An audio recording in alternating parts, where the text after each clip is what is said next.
Welcome back to Months in Motion. We are having a special episode today.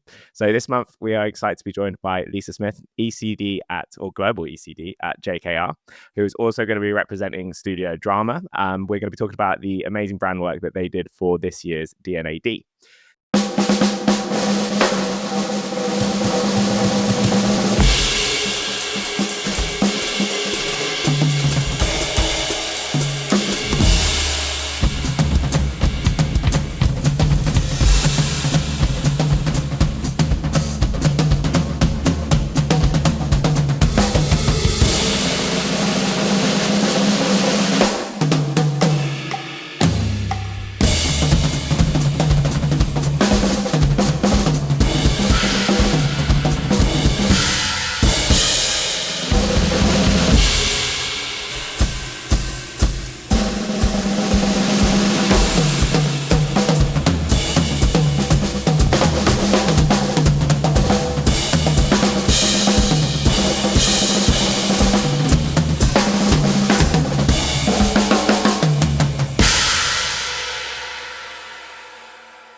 So I've had the pleasure of meeting Lisa quite a few times now. First time at Paradigms way back in Lisbon, again at Paradigms in Rome, D&AD, and then most recently poolside at Colin's house in Cannes.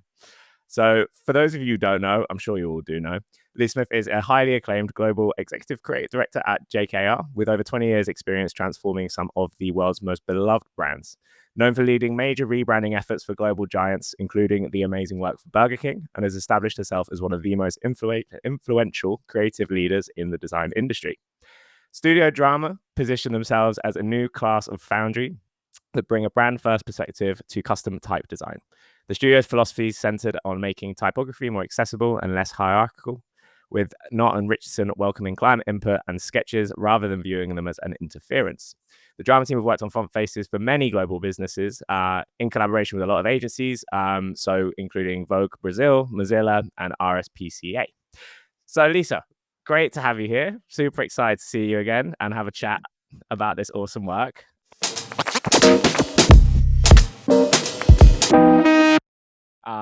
Really excited. If you're ready, we'll just dive on straight into the first question. Yeah, let's go. Wicked. So I've noticed JKR Drama have been collaborating quite a lot over the years. My first introduction to drama was at Paradigms in Rome, where you showed off the work that you did for Mozilla. But obviously here today we're going to be talking about D&AD. But I would just love to know off the back, you did Mozilla, I know you've done D&AD, you've done RSPCA as well together. I'd love to just kick off by hearing a little bit about how did the two of you become to start working together and what makes the relationship so special? Yeah. No, it's been an awesome collaboration and partnership. And yeah, it does kind of like, there is sort of dotted lines to how this all came to be. I think even in my own sort of career, pretty much all the jobs since like I worked at Wolf Collins, I've customized the typefaces for the brands. So even back in days of like USA Today, I was using Futura. I worked with the Futura Foundation and the family to be able to customize it, to be able to use it for the headlines.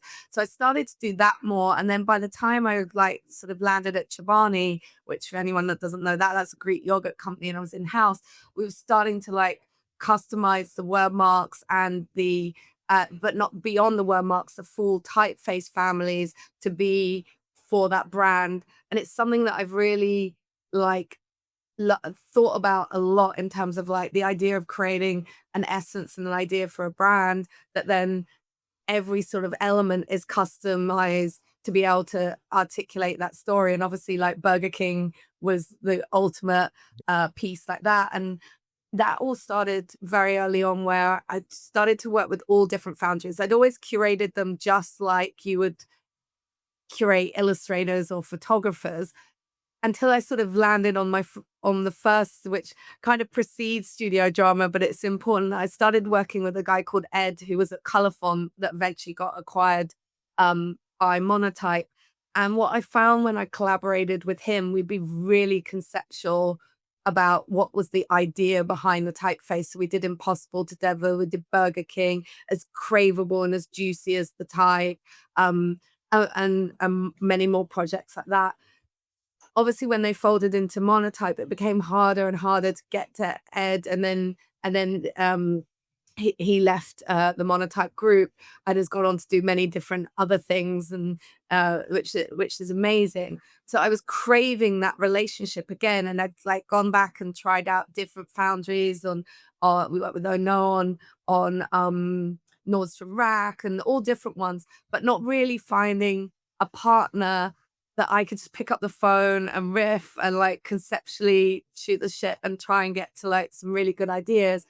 And then I met Chris at we were at D&AD maybe 2 or 3 years ago. It's a while ago, and they were just coming off like winning an award for the typeface that they did for Vogue. Mhm.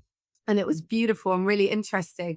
But there was also some serendipity. I didn't know Chris's partner from Studio Drama, Will, as well, but he was actually ex JKR in London. It was just yeah, really interesting. And so obviously they talk a lot about being at the intersection of like a type foundry that's almost built to work with brands and how they bring brand identities to life through typography. And typography is one of the distinctive assets. You can do a word mark, you can do a symbol, you can do a color palette, but I believe the typeface, it does take longer sometimes for those type to be recognized, but pretty much wherever I go these days, you can see Burger King and you recognize it because of the symbol, the color, and the type. And so I believed in the power of type like that, and I felt that kind of the mutual kind of like feeling coming from them. And so we tried it out, and we tried it out on quite a few projects. Yes, they've worked with the London team on RSPCA, so I wasn't quite as close to that.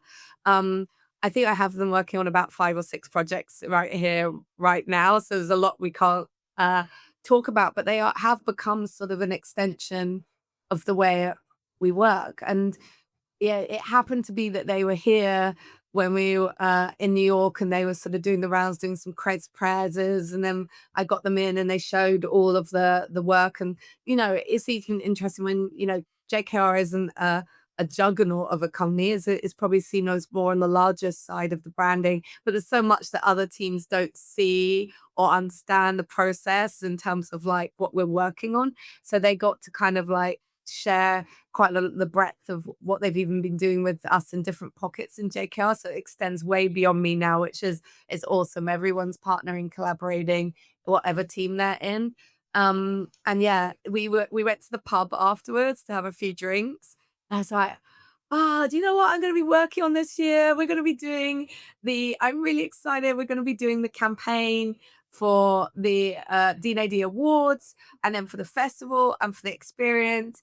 And like, I've got this idea that like the team and I have been circling around, that it was all this idea around drawn to create this idea of drawn to D&AD. It was all about getting D&AD back to what they're great at. I think there'd been quite a few years where they kind of had not lost their way, but they lost their way with the expression, like, and not been partnering as heavily with creative agencies, how they in the history that they had. Like, we all remember those beautiful the print production annuals, and they would, one would be Mother, one would be another like agency, and every year everyone takes turns, and it's just like this really cool thing. And like Studio Dumbo had done a great job when it had moved to digital, and then there was a few years where they just took the marketing in house, and they stopped the sort of so much partnerships with the external, so the creative industries.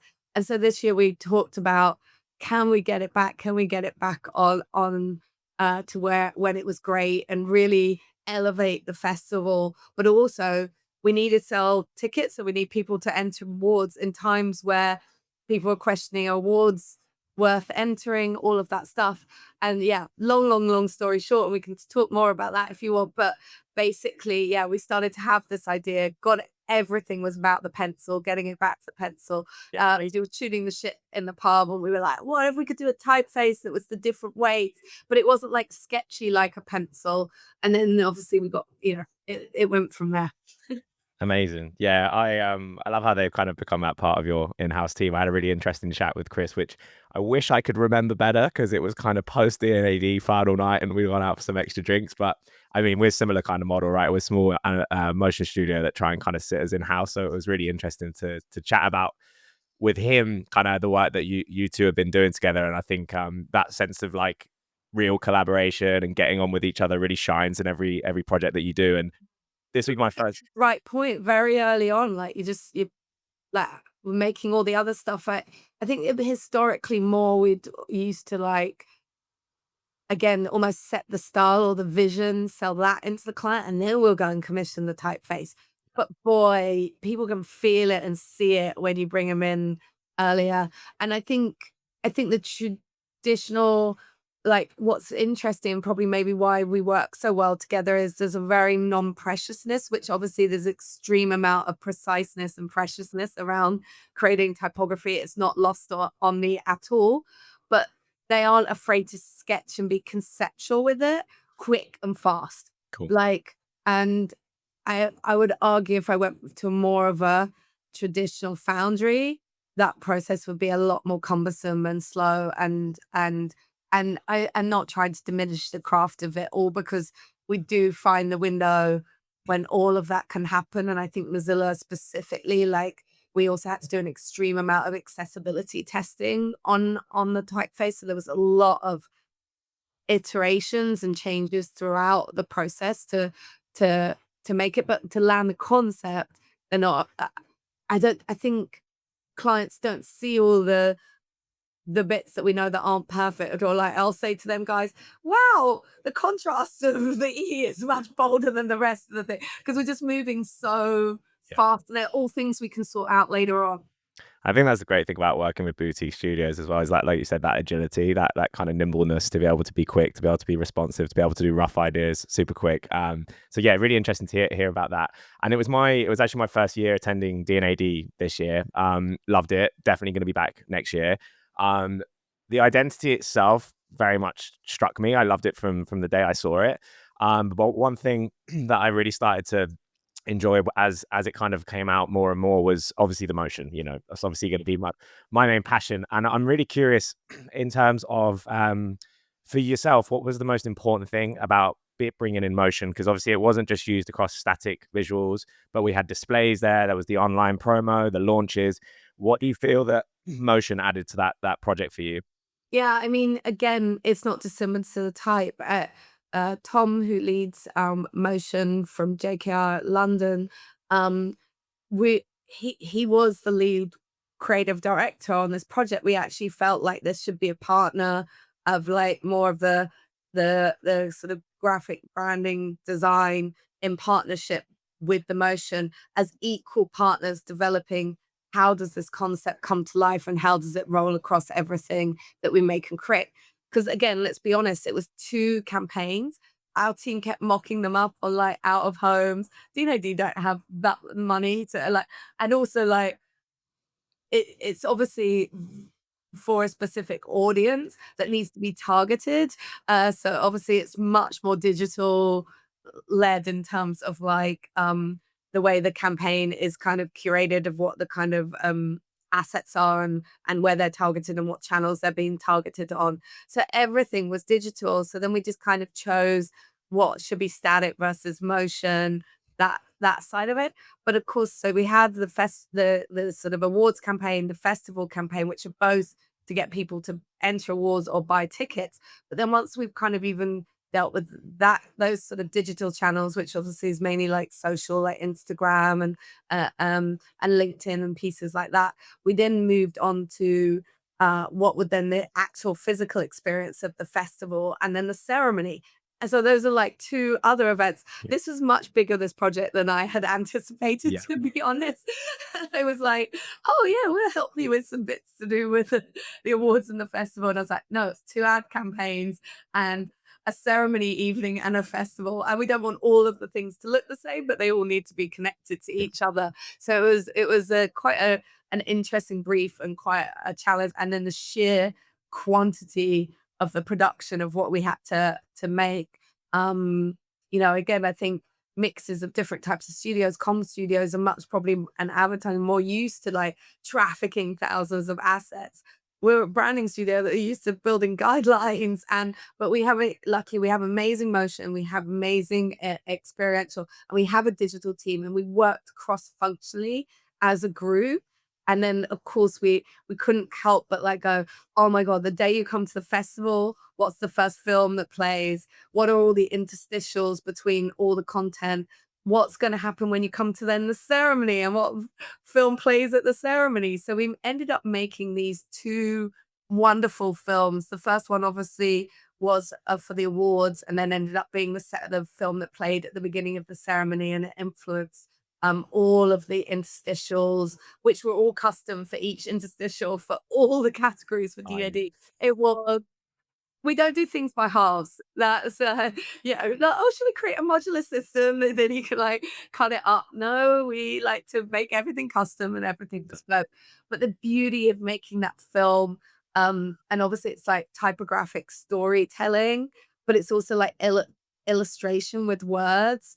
And then we got a drama to do the custom music for it that we really wanted to play live at the event. We just didn't have enough budget to be able to do it. But you know, but it's just it's a pure labor of love, something like that. And I think Tom curated the most amazing people in his motion team. There was a girl called Ella who was just like knocked it out of the park doing some of this. She was just like, she's the one that sort of, yeah, really found what the style of how to make the motion ident move.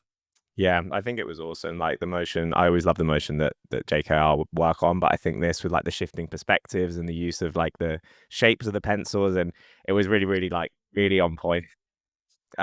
We touched on it slightly, but as I said, I really loved how your team drew. No pun intended, even though slightly pun intended. Easy, but it was a great, like, drawn to Dina. I mean, we all drawn to create, and that's like that's represents every medium in D&AD. That's what's so exciting about it. And then we're drawn to D&AD because it's the ultimate pinnacle and of what the best creative work is in the world. And we do, you know, we wanted people to be drawn to enter, to win, to learn from winners who learned to win from winners who learned to win. Like, I got so excited about the copy that sort of this would be a typographic expression of that. It was, yeah, excited. Yeah, I love how, yeah, as you said at the beginning, like this kind of all centered around the pencil, like everything, like the kind of headlines and the strap lines that you use, the motion, the type, like everything. I really loved kind of how fleshed out that was, how cohesive it felt. I'm curious to hear, like, what would you say is like your favorite bit? I know it's probably hard to pick a favorite bit because it's such an awesome campaign, but is there a bit in particular that you kind of really, really liked from all of that? I think it is the films, both the films. Now, they're both different.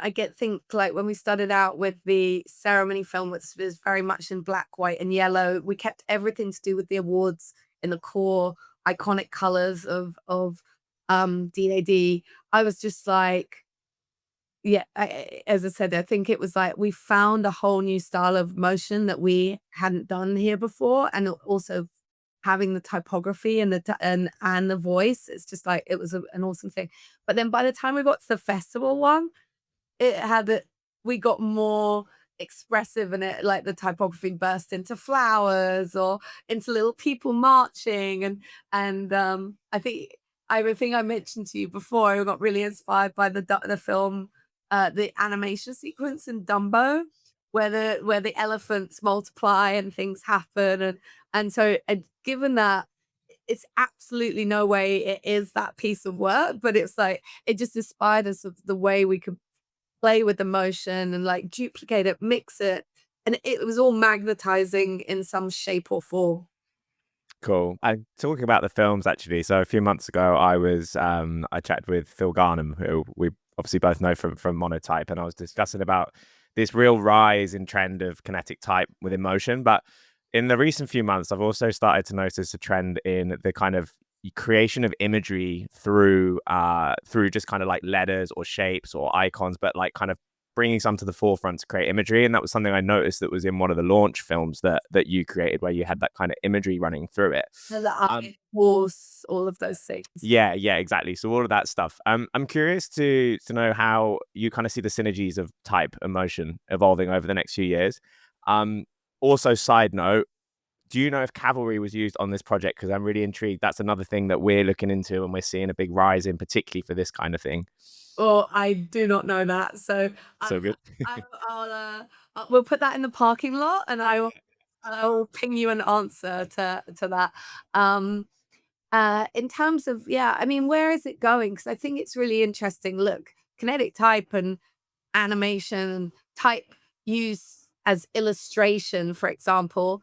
God, it goes all the way back to things like in the New York Times and like those famous, beautiful. I remember seeing ads where type was going down and it was like a train crash or something. In the I've just, it can illustrate too and tell stories. And I don't know if I've ever, like, other than I've used type more purist in terms of like the style of type illustrates what I want to say. I remember we made these beautiful typographic posters for when we launched Burger King. It was of the PR story that one of the writers wrote, Julie. It was just it was an amazing piece of writing that Fernando Machado was obsessed with, just basically saying we fucked up with the previous identity and I've got that poster at home, and it's just, and we designed it like a typographic specimen, but yeah, it was telling the PR narrative. So there was always like multi uses, and I guess illustration and telling stories with words is a form of storytelling as well. And so I don't think it's a new thing. I don't know if we've seen as much of it recently. So we've kind of just hit on something. And then you've got the amazing studios like Studio Dumbo and places like that who've been doing incredible kinetic type animation for a very long time. And I love Liza. We both sit on the trustee board for D&AD. And when I always ask her, like, how did this all come to be? She told me an amazing story that they were a branding design studio and they all taught themselves motion. They made it a weekly like thing to like, and then it just became integrated into their process. I've always struggled with I love like studios like ours where we've got integrated kind of motion teams, but I always wanted just motion designers to be on every project. Yeah. Because you can like, and I'm sorry, slightly going off piece on the typography piece, but it's like no matter what it is, there's sort of executing the idea through motion is kind of my ambition and goal. Yeah, well, it's definitely really popping off at the minute. I mean, it's great news for us. It obviously means we've got lots of nice work, and yeah, Studio Dunbar, I really, really admire. I've actually got Liza on in December. She's going to be joining me to. I'm really excited to kind of dig deep into that OpenAI brand launch film that they did. That's super awesome. But bringing it back to the D&AD stuff, we kind of touched on it very briefly earlier, but designing an event for designers, you're under the spotlight. Like I can imagine, like it can be quite a nerve-wracking thing to work on, where all eyes are on you. This is about the creativity, and also like I think one of the bigger things I wanted to happen on that was like it was a project even that we could curate within JKR that gives other people the spotlight in terms of making and creating. So we really wanted like to have a lot of the more younger designers working on it, and really like own it and do something, because hey, that's what D&AD is all about.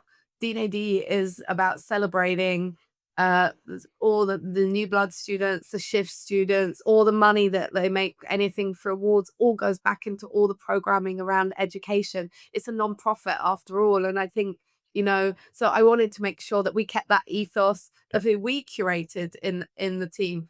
But then it comes with a little like of a twist, to your point, that it is like also one of the biggest spotlights for the creative industry, where you are going to get like totally annihilated if you if you don't hit the mark.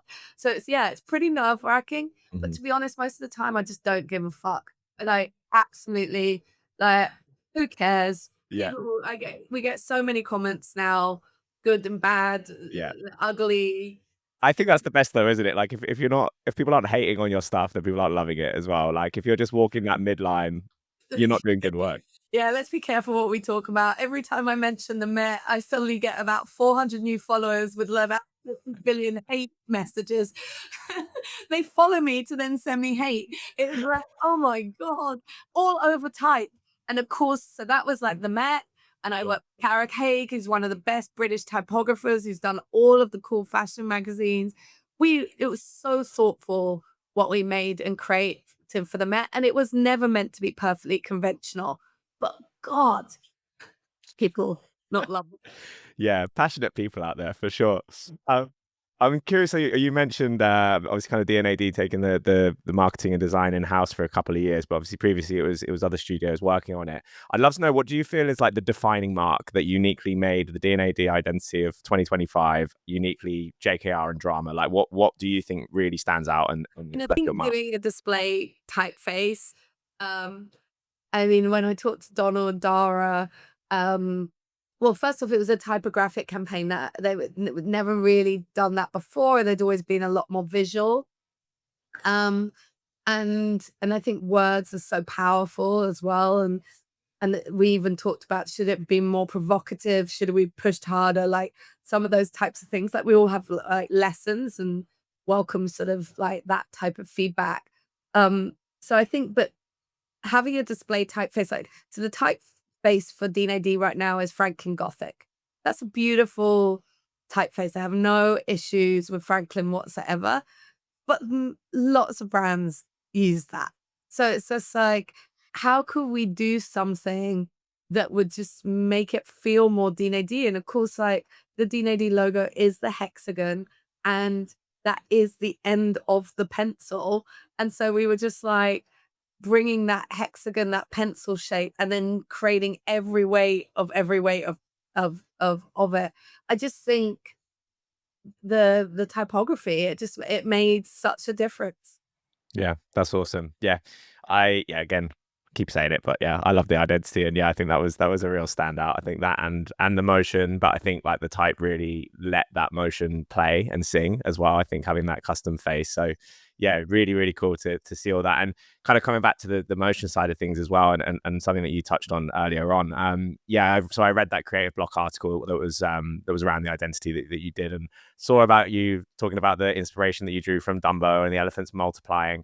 I'm interested, like how that. Well, firstly, how did that scene kind of like pop into your head and be inspiration, and how did it kind of like lead and kind of like influence the motion?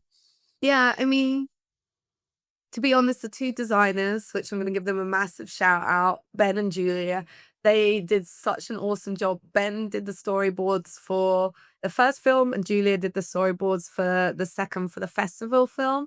And I think both of them just have an incredible ability to, yeah, they found a real style of illustrating with words, and were like really great at storyboarding, and they share those with me. And there were just scenes where I was like, this isn't connecting to this.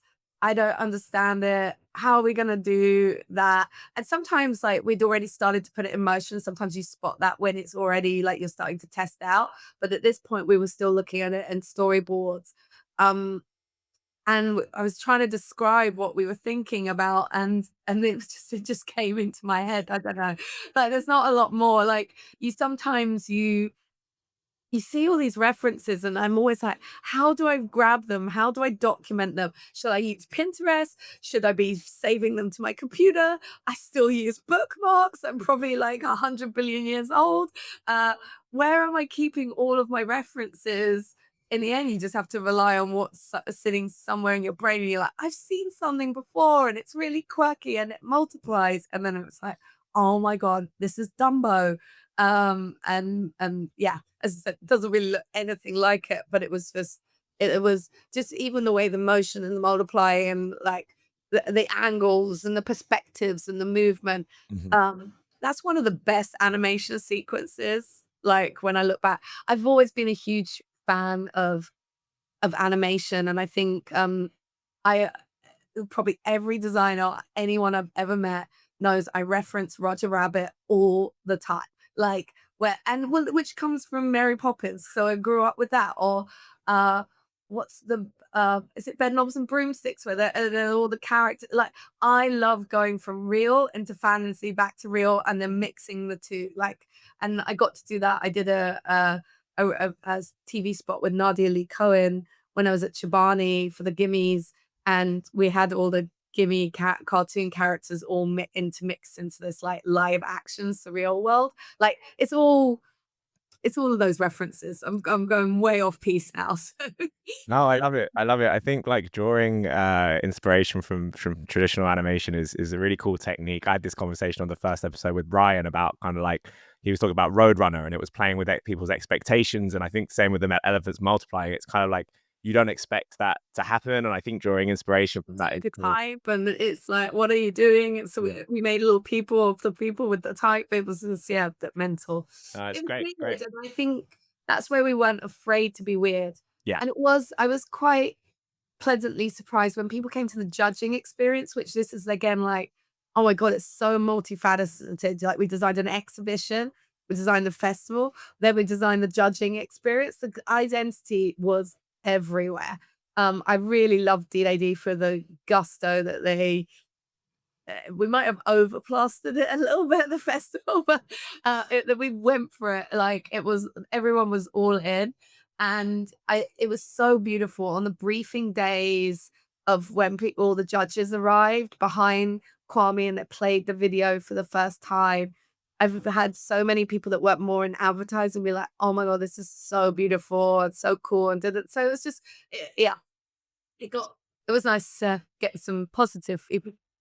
Yeah, no, that's really cool. With the elephants thing, then I'm assuming as well, like obviously it kind of influenced the motion, but I'm also assuming that's, you said about the kind of drums and stuff. I'm guessing it also had an impact on like how you went with the sound design for that film. Yeah, 100%. Like, we thought about that for ages too, and was just like, oh, it just felt like it needed something very singular, not lots of noises. If it got too, and that's what I think is interesting, kind of similar in Dumbo, it's kind of very trumpety, actually, the music. I was like, boom, but it's very like illustrating the feeling of what the words and the illustration are doing. So like, I think we had a bit where the flowers like, and so we had symbols, and it was like, and they all kind of like, boop, boop, boop, boop, boop, like kind of like all built together.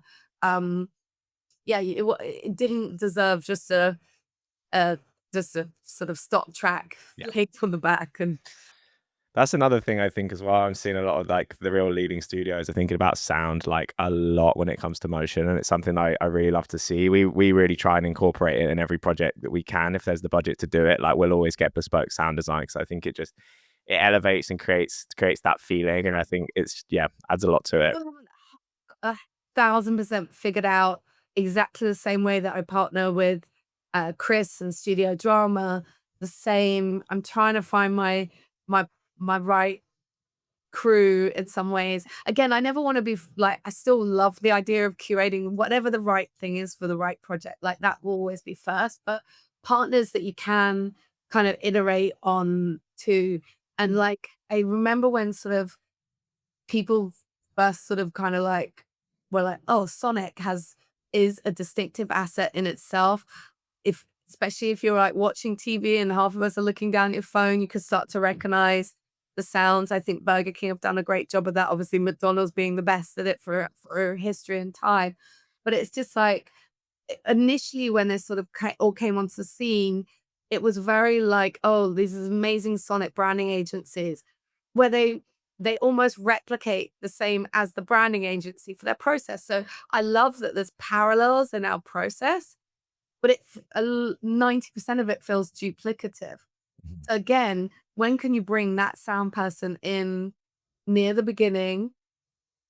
There's like one brand strategy being made and created with one set of principles that then get transferred to what it means for film, emotion, sound, how we talk, how we look and feel, all of those good things.